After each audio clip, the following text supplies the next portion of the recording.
Hello everyone, I'm Caroline. Well, I'm not on a skull, but I'm Caroline. Hello everyone. Today I'm going to make some Halloween decorations that are really easy. You'll find out why my hands are so badly covered in paint as you watch the video. But I've got some great crafts today. They are such fun to make, so easy, and just a little bit spooky, but not too spooky. Right, no time for chatting. Let's get on with crafting.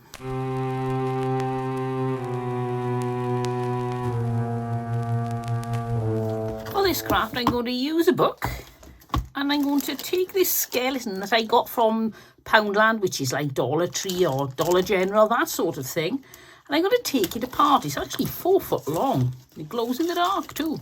For £1, I'm quite pleased with this. I'm going to get lots of bits and pieces off it, so I'm going to see how easy this neck comes off. Oh, pretty easily. And now I want to cut these off. Could be a challenge. Ah, there we go. A little scissors is better than a big one. Now I'm going to glue this face or this skull to the front of my book. Using a bit of hot glue. You don't have to worry about being too neat and tidy with this. Ow! Burnt myself again. There we go. Simple as that. And we've now got the skull on the front of the book. But now on the edge here, I'm going to put some letters. Now, I know it's already got some writing on, but that's going to disappear.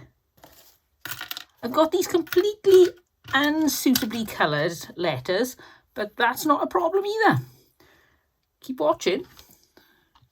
If you've got a curvy spine like mine on your book, then you're probably going to need a little bit of extra glue to hold these wooden pieces in place because they want to stay straight and they won't curve. But once the glue cools, they'll be fine. They'll stay put for you.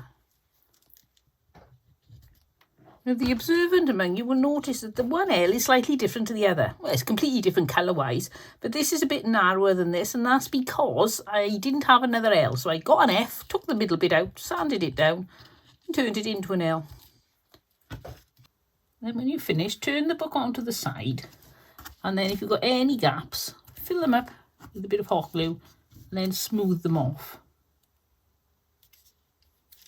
I'm just neaten it up a little bit. Not essential, but this does look a bit neater.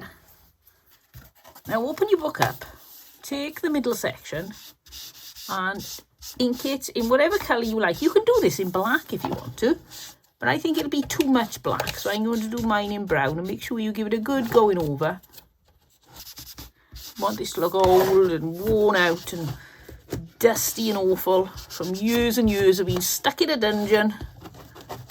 Back out with my palette, and now I'm going to use a lot of black, and I'm going to go over the top of all these bits and pieces, and this is probably going to take a couple of coats, I would imagine, because this plastic is quite shiny. Oh, it's actually doing very well.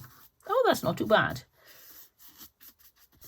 And I'm also going to do the book as well, just on the top. I'm not going to do the edges. I think it'll fit in a lot nicer and look like it's all an integral part of the book. And then turn the book up on end and paint right over everything on the edges. And then if you want to, you can paint the back. If it's going to be left down flat on a surface and you don't really want to paint the black, you haven't got to, but it would look better if you did. I've got little bits of hot glue everywhere on this, but I actually think it's looking quite good. I think it makes it look a little bit more gunky and grungy and horrible. Be sure to check every angle, because with these sticking out letters, you will get bits of paint showing through if they're not the colour you want them to be. Because the last craft I did was purple and black, I could come over and use a purple acrylic paint to do a dry brush job on this, but I don't want to. I'm going to do something a little more magical. So I've got gold and silver metallic gilding polish. And I'd like to use the silver, but I'm probably going to use the gold because I've got these. They're lovely book corners. I got these from Temu. I think they're going to add such a lovely effect. So let's see what they look like glued onto the book. Oh, yes. Just do some highlights. You haven't got to do it all. You can do it all if you want to, but I think it looks better just done as highlights.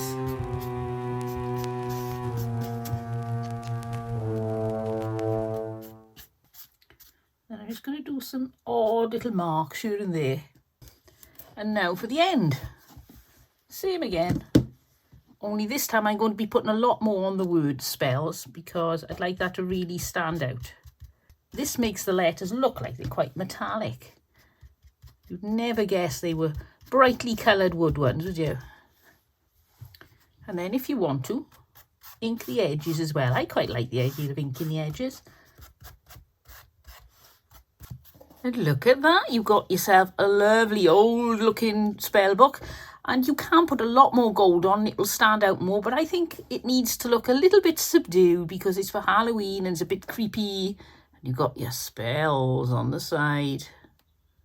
Right, let's see what this looks like up on my display.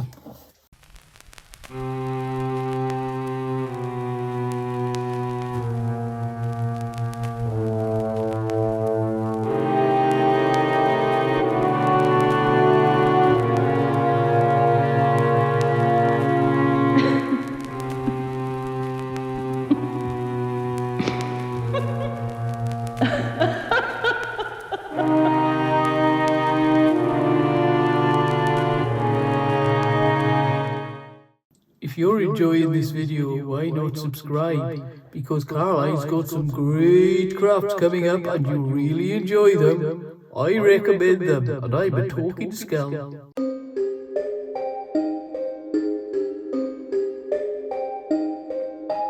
For this craft I'm using this pound shop or Dollar Tree, what is that? Scorpion skeleton? Lobster skeleton? It's a skeleton of something. And I'm going to use this that cost me £1. And I'm going to use this frame that I got from the charity shop, 2 for 50p. I didn't realise when I bought this one that the edge was damaged, but that doesn't matter because the tattier the better for Halloween. Well, this is a very fussy one to take apart. I've got to undo screws to get the back off this.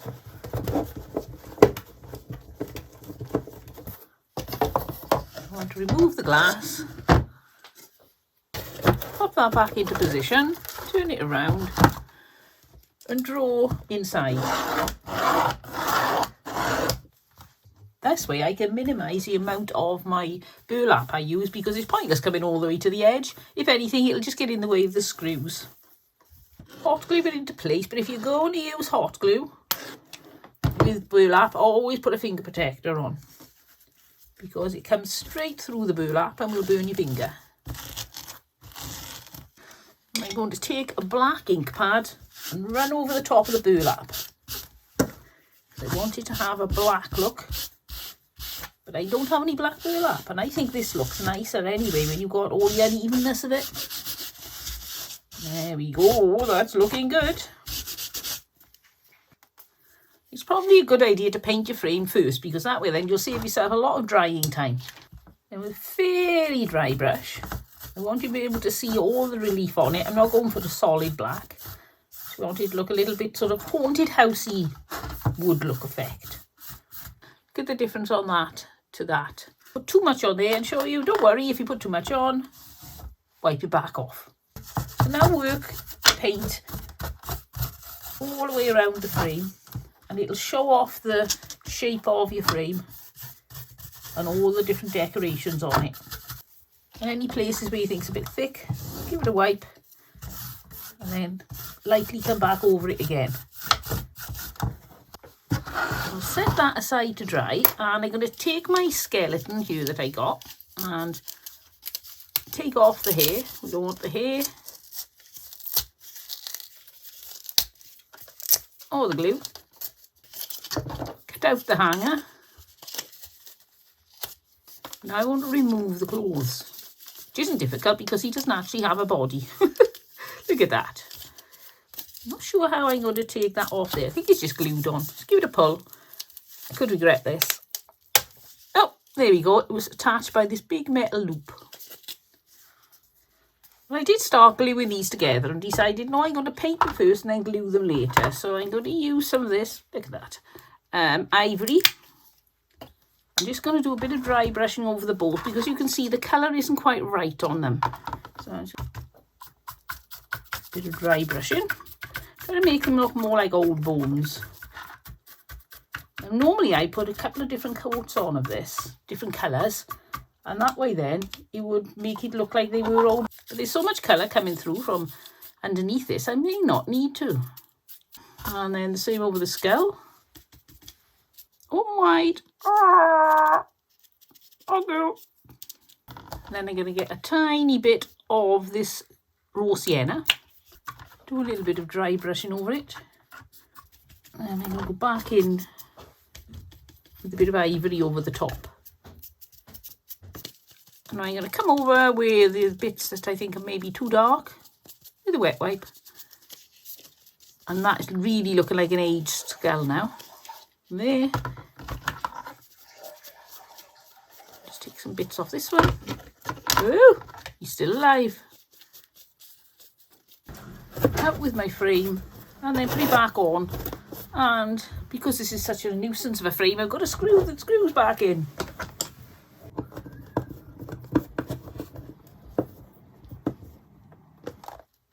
Oh, that's definitely starting to look very Halloweenish.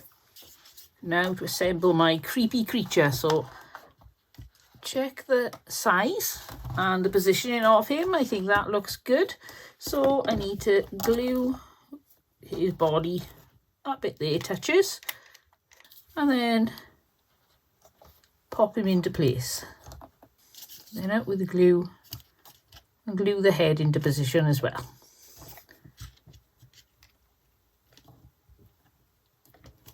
Now I'm going to attach this little specimen label.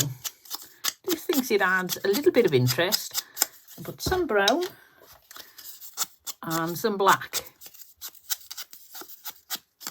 Glue it into place. Look at this, I've got a pile of spiders here.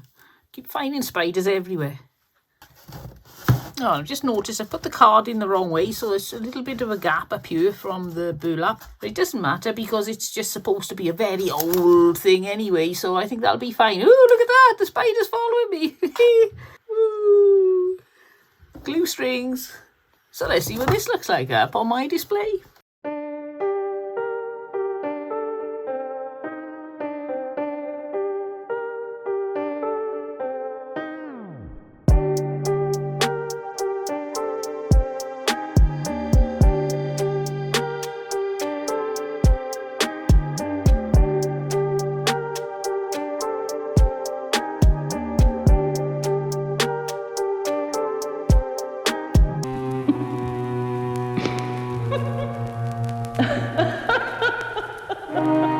For this spooky Halloween craft, I'm going to use this, which is like one of those pretending dress forms you can hang your jewellery on.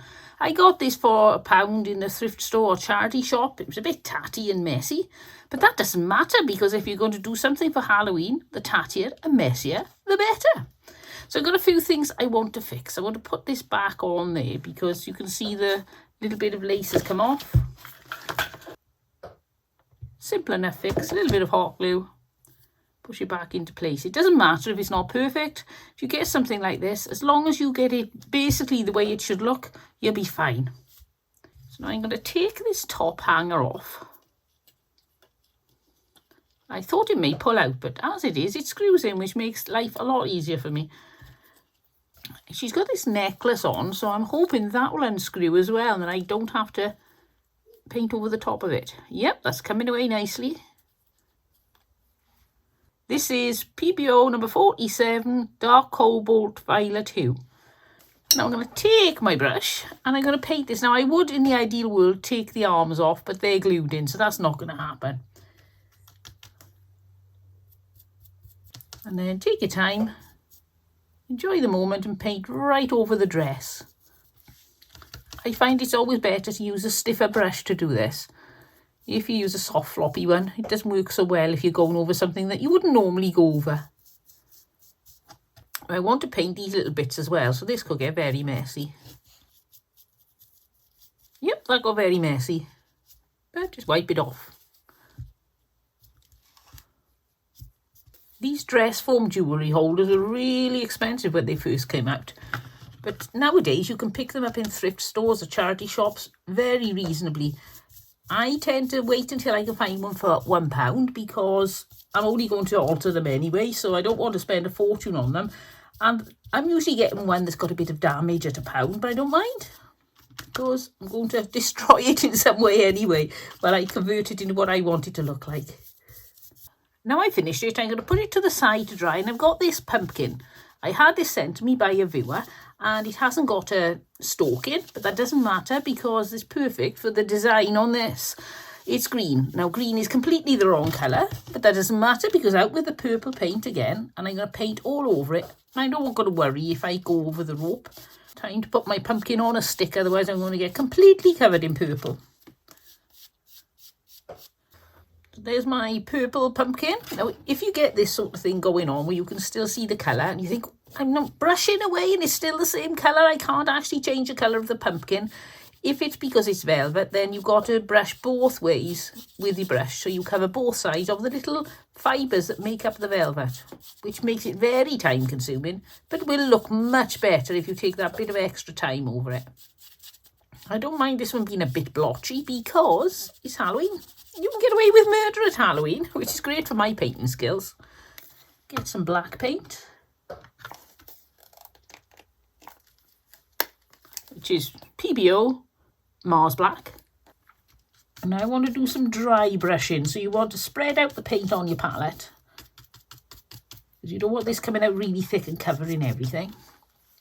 I'm going to get my lady back with some spaceship. And then she isn't even dry, but that doesn't matter because I'm just doing some of this, double check, yep. Just some light dry brushing over the top. So you can still see most of the purple coming through the colour, but it just takes the starkness of the purple away and gives it a more sinister look. And I think if you go for Halloween, it's good to have a sinister look. And you can see there, it is looking really good, and I love the way the sequins are showing through. At first I was like, oh, you can see the sequins, and I thought, wait a minute, this is making a really nice effect. You can do as much or as little of this as you like. It depends what taste you have. I think I'm going to stick with that. I think that's perfect for the way I like things. And now my pumpkin here still isn't dry, but it doesn't matter. I'm going over it anyway. I'm just coming around and roughly doing this. Again, you're really not going to worry about being too perfect. The scruffier, the scarier. That's what I like to think anyway. When you come right the way around once, then come around again. Just this time you want to get your black into your indentations where the string is. Or if you've got a pumpkin that's just got indentations, just go in the indentations and little bits of blobs everywhere else. There we go, one head done. At this point, you really should let all this dry. I'm not going to because I need to get on with this craft. So we're just going to go for it, and I'm going to get very messy fingers. Take your pumpkin, pop some hot glue on the top of your neck. Not on the top of your neck, on the top of your model's neck. It'll hurt if you put it on the top of your neck. Poke that into place. Hold it there until it starts to cool. I've cut about 20 inches of black lace, and I'm going to put that towards the back of the head and pop the lace over the top there where this little pokey thing is going to go in, and give it a good push. And I made a little two-loop bow, and I'm going to glue this to the back of the dress just to give it a little bit more interest. Right, I'm not going to pick this up to show you because I'm already pretty covered in paint, but let's go see what this looks like on my display.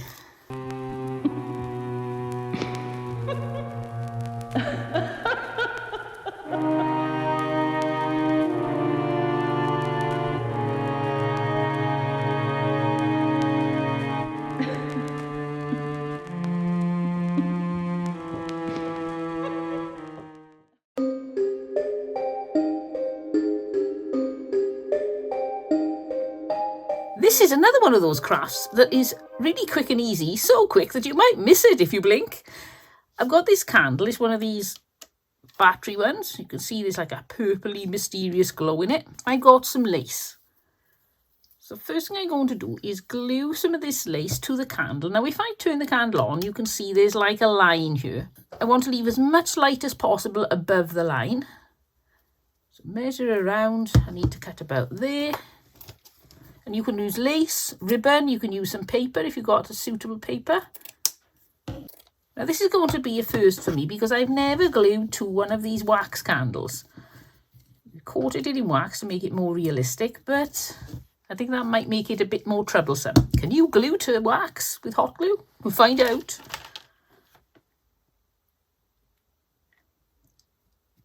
Oh, there's the answer. Yes, you can. Just going to add some of these cheap spiders to the top. They're nothing special, but they look very effective when they're on the candle.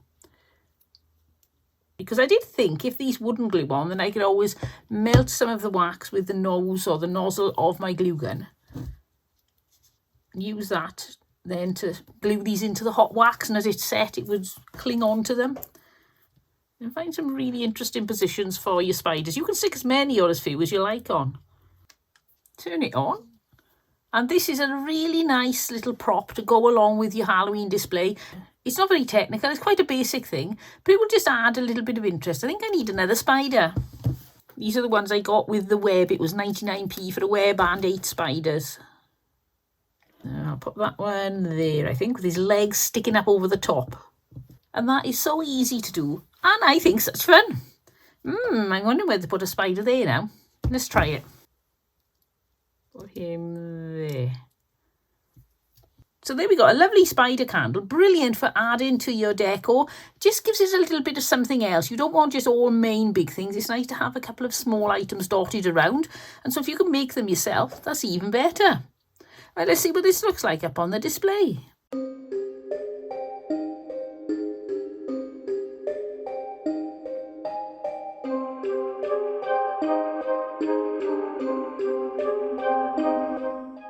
Well, I hope you enjoyed that. I thoroughly enjoyed making them. As you can see, I'm covered in paint. I've now got to go wash my hands and clear up the mess around me. Look, I've even got some on my desktop.